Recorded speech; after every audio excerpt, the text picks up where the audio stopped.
천국은 은혜의 원리, 세상은 공로의 원리, 천국은 은혜의 원리, 이런 주제로 말씀을 나누려고 합니다. 1절 말씀에 보면은 이른 아침이라고 나옵니다. 이게 품꾼 비유인데요.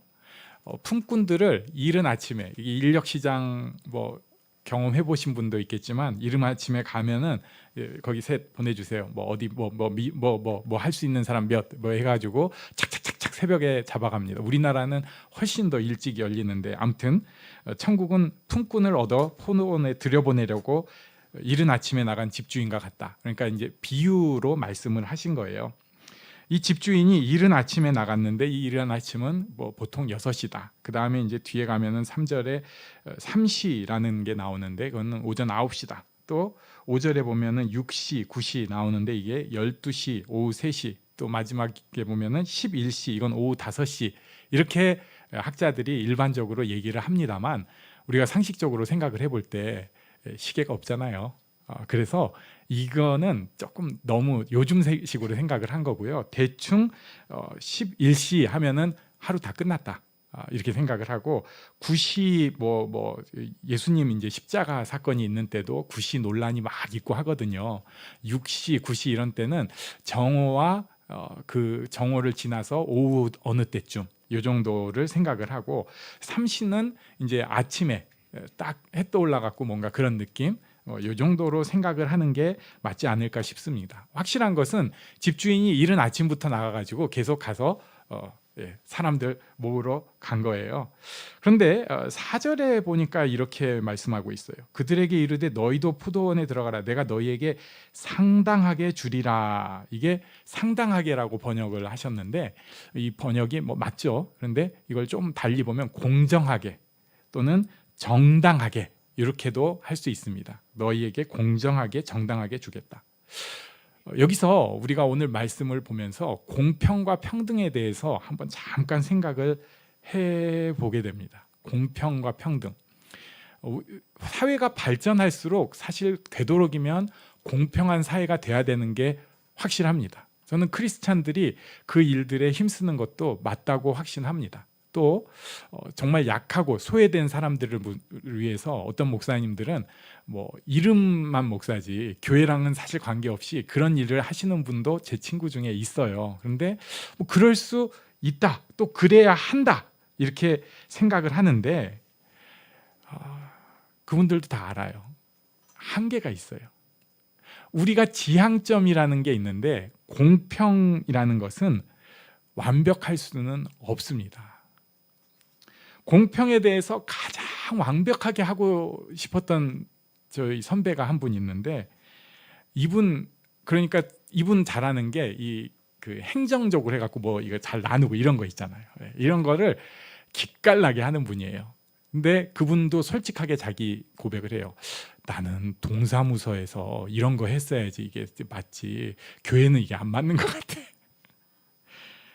자기도 아는데 공평하게 한다고 하면서 어쩔 수 없이 자기는 공평하게 했는데, 자기 눈에 들어오는 사람, 그렇게 하면은 이게 옆에 공평하지 않은 사람이 생길 수밖에 없어요.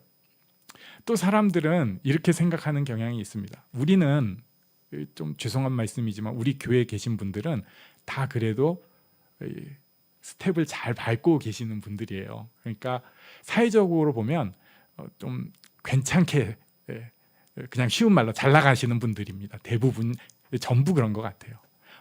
완전히 아니 제가 뭐가 잘한다고요, 그런 뜻이 아니라, 그래도 이 사회에서 그래도 어떻게 탁 해쳐서 이렇게 나가시는 분들이에요. 잘 나가고 있는 사람은요, 공평하다, 이런 생각을 점점 더 하게 되는 것 같습니다. 진짜 잘 나가는 분은 더 그렇게 생각을 할 거예요. 그러나 약한 분들은 세상 억울한 게 많습니다. 사회적 약자라고 표현하는데, 약한 일이 점점 많을 수밖에 없어요. 그래서 저는 제가 스스로 생각할 때 공평하지, 이런 생각이 드는 순간 내가 높아졌구나, 내가 지금 잘 나가고 있구나, 그러면 더 사람들을 높이는 마음을 가져야겠구나, 이렇게 생각을 하기도 합니다. 공평하다는 것은 사실은 누군가가 희생을 하고 있는 것입니다. 게다가 우리가 이 공평의 문제를 이렇게만 얘기를 하면은 좀 괜찮아요. 그런데 공평의 문제에서 더욱 예민해지는 상황은 내가 사랑하는 사람에 대한 것입니다. 나는 좀 불이익 당해도 괜찮습니다. 좀 억울해도 괜찮아요. 그렇게 살았고 거기서 또 사는 법도 터득했어요. 그런데 내 새끼만큼은, 내 자식만큼은 절대 안 그러면 좋겠습니다. 그래서 어떻게든지 보호해주고 싶고, 그래도 정당한, 공정한, 공평한 기회를 만들어주고 싶어요. 저는 이게 온 사회가 그렇게 가야 되는 길이라고 확신하고 그렇게 돼야 돼요. 지혜를 모아야 되고요. 또 힘도 모으고 제도도 손볼 거 있으면 바꿔가면서 그런 마음으로, 그런 모습으로 바뀌어야 됩니다. 그런데 다 그렇게 살 수가 없네요. 제가 생각할 때 오히려 다수의 부모가 우리는 참 억울하다, 이 마음을 가질 수밖에 없는 것이 현실인 것 같습니다. 우리가 이제 캠프를 이렇게 가면 장점이 하나 있습니다. 교회에서만 보면 다 너무 괜찮아. 저도 이렇게 있으면 그럴듯해 보이잖아요. 그런데 가서 보면 이렇게 뽀록들이 납니다. 그러면서 느끼는 게 있어요. 과연 이번 캠프 때는 제가 이제 어제 마무리를 지으면서 좀 공평하게 잘 했나? 절대 안 그렇죠. 누군가는 훨씬 많이 누렸을 거고 누군가는 솔직히 억울한 게 많았을 거예요. 근데 누군가가 그 억울한 거를 참으니까 그래도 이게 괜찮은 수련회, 괜찮은 캠프다, 이렇게 생각이 되는 것입니다. 어려워요, 공평은. 또 완전히 다른 각도로 오늘 말씀을 한번 보는 것을 이렇게 사랑하는 사람을 통해서 볼 수가 있어요. 뭐냐면요, 자녀가 저한테 둘이 있다고 칠게요. 사실은 셋이지만 둘이 있어요. 근데 한 놈은 그렇게 똘똘한 놈이에요. 그래가지고 요 놈은 어떻게든지 진짜 어디 갖다 놔도 딱 챙길 수 있는 놈이고 사람들이 봐도 딱 야물쩍해요. 그래가지고 자기 일도 있는데 어느 날 딱 이렇게 좀 시간 나면은 인력시장 나가면은 사람들이 바로 추가금 줘서 새벽부터 잡아가는 거예요. 일 잘하니까. 그런데 하나는 내가 봐도 속 터져요. 우리 집 일도 시키기가 싫어. 일 시켜놓으면 망치는 게 더 많은 것 같고 그렇게 참 일머리가 없냐, 이렇게 하는 거예요. 어느 날 두 놈이 다 일하러 나갔습니다. 그랬더니 한 놈은 역시 이른 아침부터 딱 포도원 잡혀가갖고 하루 일당 받기로 하고 열심히 일하는 거예요. 뭐 힘든 일도 있고 구슬땀도 흘리지만 그래도 딱 그 품삯 받아서 자기 가족들도 뭐 원래 잘했으니까 이렇게 할 수가 있어요. 그런데 한 놈은 그렇게 살았으니까 일 못하게 생겨갖고 아무도 일 안 시키려고 하는 거예요. 한 놈은 새벽에 잡혀갔는데 한 놈은 점심이 됐는데도 아무도, 쟤는 빼고 이렇게 되는 거예요. 그러더니 저녁이 돼버렸어요. 사실 이놈 어제 일 못해가지고 굶었거든요. 일머리가 없는 놈이니 항상 쪼들리잖아요. 오늘도 지금 아무 일도 못하고 어디 좀 사람 많이 필요한데 어떻게 붙어서라도 가서 어떻게 낑겨서 좀, 저녁이 다 됐는데 아무도 안 잡는데 어떤 사람이 딱 데려가서 일 시킨다는 거예요. 부모의 마음으로 아이고 고맙다. 그러더니 늦게 가가지고 밥이나 한 끼 먹여 보낼 줄 알았는데 한 데나리온, 하루 품삯을 다 줬다는 거예요. 엄마의 마음이 아이고 의인이다, 의인, 이럴 거예요. 근데 그 다음 얘기 들어보니까 그 새벽부터 가가지고 진짜 부르트도록 땀 삐질삐질 흘리면서 그 똘똘한 놈이 그 그 단가 높은 놈이 하루 종일 일했으면 내가 봐도 이놈한테 한 데나리온 줬으면 여긴 10데나리온 줘야 되는데 걔도 한 데나리온 줬다는 거예요. 여러분이 엄마라면 그거 어떻게 하시겠어요? 어떡하죠 이거? 어떡하지?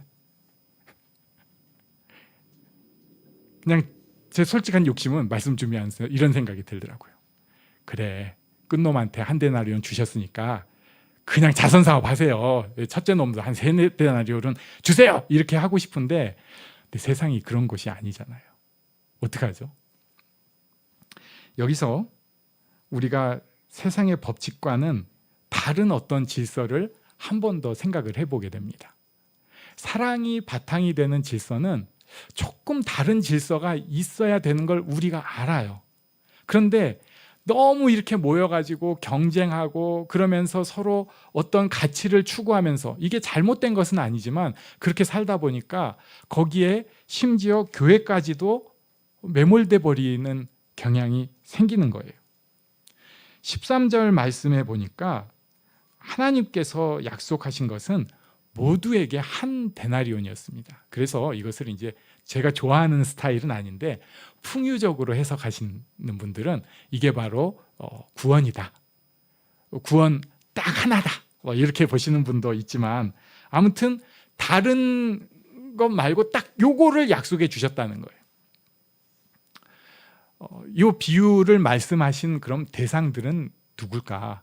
첫 번째는 유대인들이라고 볼 수 있습니다. 그들은 선민의식을 갖고 있었어요. 그래서 예수님께서 마지막 절에 나중된 자로서 먼저 되고 먼저 된 자로서 나중되리라 하면서 그들의 선민 사상을 깨뜨리려고 하셨습니다.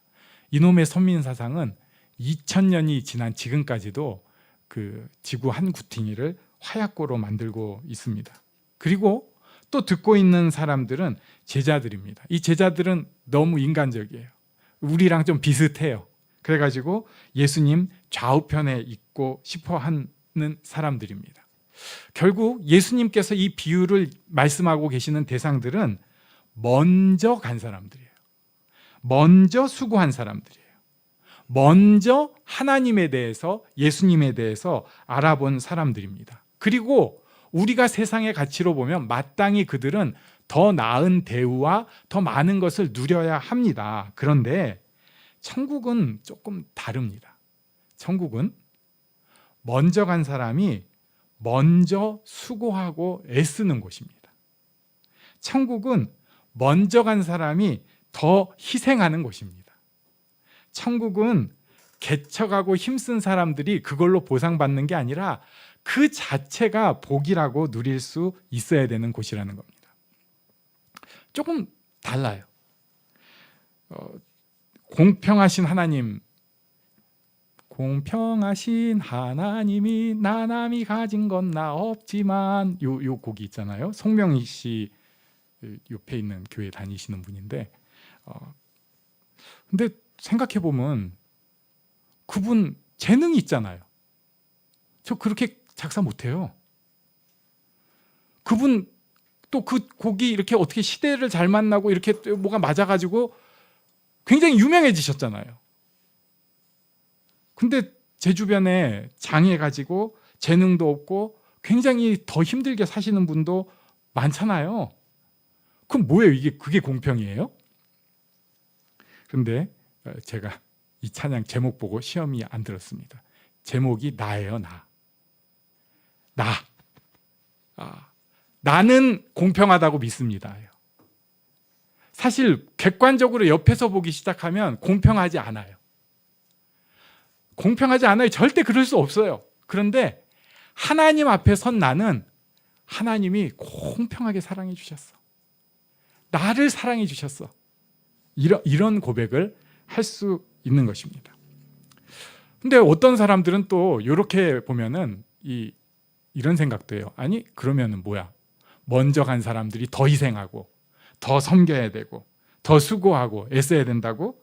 그러면 차라리 그냥 처음에 밖에서 놀다가 죽기 직전에 하나님 죄송합니다, 예수 믿습니다, 아멘 하면서 천국 가버리면 되지 않을까요? 이렇게 생각하시는 분들 실제로 상담하다가 여러 만난 적이 있어요. 근데 저는 확신합니다. 저 예수 어려서부터 믿어서 정말 복되다고 확신합니다. 미리 희생한 것도 있고요. 또 안 해도 안 해도 될 고생도 한 것도 분명히 있어요. 그런데 지나면서 보니까 그 고생과 희생이 오히려 더 큰 기쁨입니다. 이게 도저히 뭐라고 설명을 할 수가 없는데 하나님 안에서 이루어진 일들은 우리에게 큰 축복이라는 거예요. 누가 억울한 거 좋아하겠어요? 누가 혼자 애쓰는 거 좋아하겠어요? 그런데 그런 억울함들, 나 이제 그릇이 커서 웬만한 건 억울하지 않아 라고 할 수 있는데, 인생이라는 이 무게가 콱 덮을 때 이건 좀 억울하다. 그런데 그 억울함이 오히려 하나님 앞에 축복이라는 것입니다. 어려서부터 우리에게 있는 이런 일들이 모이기 시작하는 거예요. 그래서 붓질 하나하나가 되기 시작합니다. 나는 그렇게 할 수 없는데 하나님께서 최고의 예술가가 되셔서 작품을 딱 만들고 계시는 거예요. 이해가 안 돼요. 이거 왜 이거 이렇게 하셨어요? 이게 왜 검정색 이렇게 가셨어요? 하나님은 그걸 합해가지고 멋진 작품을 만들고 계시는 것입니다. 여기 지금 먼저 온 사람 중에 분노를 한 가지 더 다뤄볼 필요가 있습니다. 15절에 보니까요, 내 것을 가지고 내 뜻대로 할 것이 아니냐, 네가 선함으로 내가 선함으로 네가 악하게 보느냐, 이렇게 말씀하고 있어요. 네 눈에는 악하게 보이느냐, 네가 분노했느냐, 이런 말씀을 하신 거예요. 저는 이 말씀 보면서 요나 생각이 딱 났습니다. 요나가 니느웨는 망해야 된다고 확신했잖아요. 왜? 그게 공이니까, 그게 정의니까. 자기가 가서 회개를 선포하기는 했지만 그러면서도 망해야 된다고 생각을 했는데 하나님이 살려버리셨어요. 완전히 붕괴했습니다. 그리고 그래도 혹시 저 성이 어떻게 되나 밖에서 보고 있는데 자기한테 그 넝쿨이 갑자기 하나님이 자라게 하셔서 그늘이 있으니까 기뻐하는 거예요. 전 요나 그래도 된 사람이라고 생각해요. 작은 일에 기뻐하잖아. 그랬는데 새벽에 벌레가 싹 해가지고 이게 시들어 버렸습니다. 그랬더니 그 다음에 하는 말이 뭐라고 하냐면, 사는 것보다 죽는 것이 낫겠습니다. 뭐 이런 소리를 하는 거예요. 그 다음에 9절에 보니까 하나님이 설명을 해주세요. 하나님이 요나에게 이르시되 네가 이 박넝쿨로 말미암아 성내는 것이 어찌 옳으냐. 하나님이 이제 야, 왜 그렇게 성내는 거야? 그랬더니 요나가 여기서 이렇게 얘기해요. 그가 대답하되 내가 성내어 죽기까지 할지라도 옳으니라. 요나짱. 예. 이야, 전 하나님이 이렇게 물어보시면 아닙니다. 괜찮습니다. 당연히 이럴 것 같은데 제가 성내서 죽기까지 할지라도 옳습니다. 이런 사람. 그런데 그게 솔직한 우리 속마음입니다. 우리는 교회에서 희생을 얘기하고 섬김을 얘기하지만 좀 죄송하지만 배부를 때는 좀 해요. 자기 정해진 수위까지는 할 수 있습니다. 그런데 인생이라고 하는 게 그걸 딱 넘어가는 순간에 꼭 누구에게나 만들어주세요. 내가 어떻게 할 수 없는 그 무거운 것으로 때리실 때가 있어요. 많은 경우에 가족을 통해서 주시기도 하고 또 사랑하는 교회를 통해서 주시기도 합니다. 그러면은 우리는 지금 야, 이 요나 너무했다 이러면서 딱 똑같이 행동하는 게 우리입니다. 우리는 지금 예수님의 이 포도원 비유를 보면서 그래도 뭐 구원받고 그런 뭐 먹고 살면 됐잖아. 내가 좀 힘써도 섬기면 되지. 하지만 우리가 이른 새벽부터 온 사람이면 참을 수 없습니다. 살 의리를 가질 수 있는 게 우리들입니다. 예수님께서 그래서 말씀해 주시는 거예요. 나중된 자가 먼저 될 수 있다. 먼저 된 것 같은 너희들 나중돼 버린다. 벌써 구원에 대해서 하나님 앞에 서는 것에 대해서 교만해져 가지고 내 거라고 당연한 거라고 딱 고다 있는 것입니다. 사실은 분노하고 있는 우리가 더 죄인이고 더 부끄러운 사람이고 더 연약한 사람인데 우리가 이것을 기억하고 하나님 은혜를 사모하기를 원합니다. 그래서 분명히 우리도 공평한 걸 원하지만 그 속에 있는 불의와 부득이함에 대해서 때로는 정의를 외치고 그러나 희생을 해야 될 때는 기쁘게 손해를 볼 수도 있는, 그리고 기도로 정말 애쓸 수 있는 우리들이 되기를 바랍니다. 저는 우리 교회가 그런 교회로서, 또 우리 교회 내부에서도 그런 마음으로 서로를 섬길 때 이곳에 하나님 나라의 질서가 생긴다고 믿습니다. 가정에서도 그런 질서가 생긴다고 믿습니다. 이런 축복이 우리에게 있기를 간절히 원합니다. 아멘. 우리 잠시 일어나서 기도하겠습니다.